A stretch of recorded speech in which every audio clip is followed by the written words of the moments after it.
ఈరోజు content TV కదా, పొద్దున్నే లేచి టీవీ చూద్దామని మా సోఫాలో ఎదురుగా ఉన్న టీవీ ఆన్ చేసుకుని పక్కన ఉన్న మా అబ్బాయితో కలిసి 5 నిమిషాలు టీవీ చూద్దాం రా అన్న, అంతే. తొక్కలో టీవీ అస్తమని టీవీ చూస్తాడంట అన్న. తొక్కలో టీవీతో ఏముందని టీవీలో, తొక్కలో టీవీ అని వెళ్ళిపోయాడు. వాడికి ఏం తెలుసు అన్న టీవీ గురించి? 80s లో 85s లో టీవీ అంటే ఎమోషన్. వాడికి ఏం తెలుసు? ఈ చేతిలో ఒక ఫోను, ఈ చేతిలో ట్యాబు, హాల్లో టీవీ, బెడ్రూమ్లో టీవీ, చిల్డ్రన్ బెడ్రూమ్లో టీవీ, కిచెన్లో టీవీ, బాత్రూంలో కూడా టీవీ ఉన్న రోజులు మీవి. ఇంటికొకటి కాదు ఊరికొకటి ఉంటుందని మీకు తెలుసా? నాకు తెలుసు. ఊరికొక టీవీ ఉంటుందని, ఆ టీవీకి ఒక ఓనర్ ఉంటాడని, వానికి ఒక కొడుకు ఉంటాడని, వాడు ఆటల్లో అవుట్ అయినా నాట్అవుట్ ఇవ్వాలని, వాడి హోంవర్క్ మేం చేయాలని, వాడు ఏదైనా తప్పులు చేస్తే ఆ తప్పులు మేం చేసినామని చెప్తే సమాజం మమ్మల్ని తిట్టినా కూడా టీవీ ముందు కూర్చొని టీవీలో వచ్చే ఇంత బొమ్మ కోసం చూసుకుంటూ ఇంట్లో అమ్మ ఎన్ని తిట్లు పడినా కూడా, ఎన్ని తిట్లు పడ్డా కూడా మౌనంగా భరిస్తామని మీకు తెలుసా? మాకు తెలుసు. ఇంట్లో అమ్మ చెప్పే ఇంటి పని కాదు, మా ఒంటి పని కూడా చేసుకోవడానికి బద్దగించే మేము టీవీ యజమాని చెప్పే పాచి పని నుంచి పనికి మాలిన పని వరకు చేసి చివరికి వాళ్ళ ఇంట్లో చిన్న పనులు ఉంటే వాడిని ముడ్డి కూడా కడిగి చిత్రలహరి అని రాగానే టీవీ ముందు కూర్చొని చిత్రలహరి అని టైటిల్ పడగానే కరెంటు పోతే ఆ బాధ ఎలా ఉంటుందో మీకు తెలుసా? మాకు తెలుసు. అసలు టీవీ గురించి, టీవీ గొప్పతనం గురించి మా తాత ఏమన్నాడు తెలుసా అన్న మీకు? మా రోజుల్లో టీవీ లేదురా, దాని గురించి అడగొద్దురా అన్నాడు. అదిరా టీవీ గొప్పతనం అంటే. అప్పుడు ఓన్లీ టీవీలో స్క్రీన్ వచ్చేది, స్క్రోలైన్స్ వచ్చేవి కావు. ఈ మధ్యలో స్క్రోలైన్స్ వస్తున్నాయి టీవీల్లో. సో ఈ స్క్రోలైన్స్ ఏంటంటే పైన ఒక టాపిక్, కింద ఒక టాపిక్, కింద ఇంకో టాపిక్, సంబంధం లేని టాపిక్లు వరుసగా వస్తుంటాయి స్క్రోలైన్స్. వాటిని మనం వరుసగా చదివితే ఎట్లా ఉంటుంది? పైన ఇక నుంచి నేను యాంకరింగ్ చేయను అని ప్రకటించిన దీపికా పిల్లి. కింద దేశంలో కరోనా అంతమైందని ప్రకటించిన WHO. పైన అవకాశం ఉంటే న్యూడ్గా నటిస్తానంటున్న సుడిగాలి సుధీర్. కింద త్వరలో భూకంపం పొంచి ఉందంటున్న వాతావరణ అధికారులు. పైన అవకాశం ఉంటే ఇక్కడ నుంచి టీవీలో కంటిన్యూగా జడ్జిగా వ్యవహరిస్తానన్న అనిల్ రావుపూడి. ఫిల్మ్ ఛాంబర్ ముందు నిరవధికంగా నిరాహార దీక్ష చేస్తున్న ప్రొడ్యూసర్. సో అప్పుడప్పుడు 3 వస్తాయి, అవి ఎలా ఉంటాయి? పట్టణంలో జోరుగా సాగుతున్న వ్యభిచారం. కింద ధరలు తగ్గించాలని డిమాండ్ చేస్తున్న యువత. కింద 3వ లైన్ స్తంభించిన ఉత్పత్తి.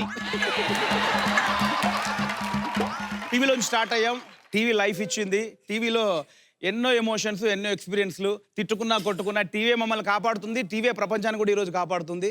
సో టీవీని కనిపెట్టిన వాళ్ళందరికీ salute. Thank you. Chairman sir, మంచి టాపిక్ ఇది, అండ్ దాంట్లో నువ్వు తీసుకున్నది చాలా ఇన్నోవేటివ్గా. ఆ టీవీ హెడ్లైన్స్ అనేది మాత్రం ఎక్స్ట్రాడినరీగా ఉంది. So I will give a whistle performance. Thank you. Wow, investor super, what a voting guys. Thank you. Okay, so let's welcome our next talk. Avinash, కాలేలో జూనియర్ సీనియర్స్ కి ఇస్తారు ఫేర్వెల్. ఈ రోజు నా కంటెంట్ సీరియల్. మా నాన్నమ్మ సీరియల్స్ ఎంత బాగా చూస్తారంటే సీరియల్స్ లో ఆర్టిస్ట్ల కనెక్ట్ అయిపోయి లీనం అయిపోద్ది. ఇంకా సీరియల్ పేరు అత్త కోడలు సార్. దానిలో మా నాన్నమ్మ కనెక్ట్ అయిన ఆర్టిస్ట్ కోడలు. ఓకే.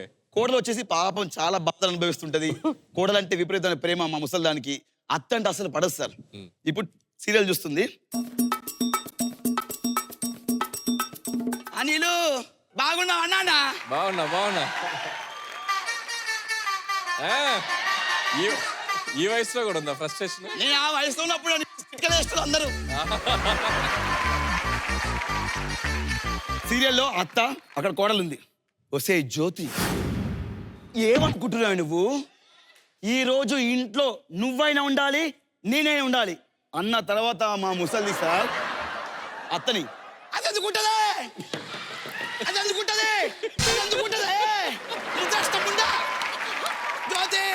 జ్యోతి నువ్వు ఇంట్లో ఉండే, నువ్వు ఎటు పోకు, నువ్వు పోవద్దు జ్యోతి. అది ఎందుకుంటదే? ఎందుకుంటది అది? నువ్వు ఏడికి పోవద్దు బిడ్డ, నువ్వు ఆడే ఉండాలి.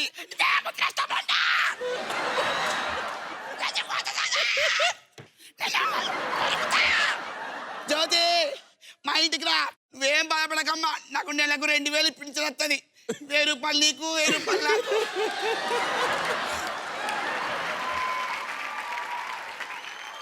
ఇలా గొడవ పెట్టుకుంటే అత్త వాళ్ళ కొడుకు వస్తాడు సీరియల్లోకి. ఏమైందమ్మా? నీ భార్య నన్ను అనరాని మాటలు అంటుందిరా. ఒకటే చెప్తున్నాను, ఈ ఇంట్లో ఉంటే అదైనా ఉండాలి, లేకపోతే నేనైనా ఉండాలిరా. అమ్మా అమ్మా అమ్మా అమ్మా వస్తాయి జ్యోతి, మా అమ్మను పట్టుకొని అనరాని మాటలు అంటావా?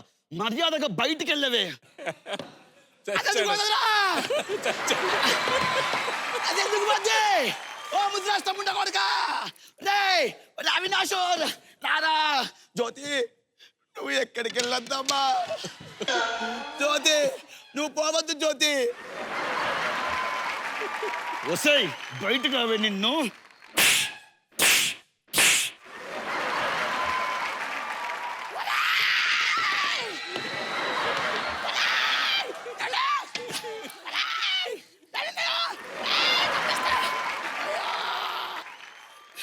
బాధపడకు జ్యోతి, ఆయింట్మెంట్ వచ్చింది. జ్యోతి అదేంటో భగవంతుడా, కష్టాలన్నీ సీరియల్ హీరోయిన్లకి వస్తాయి, సినిమా హీరోయిన్లకి రావు.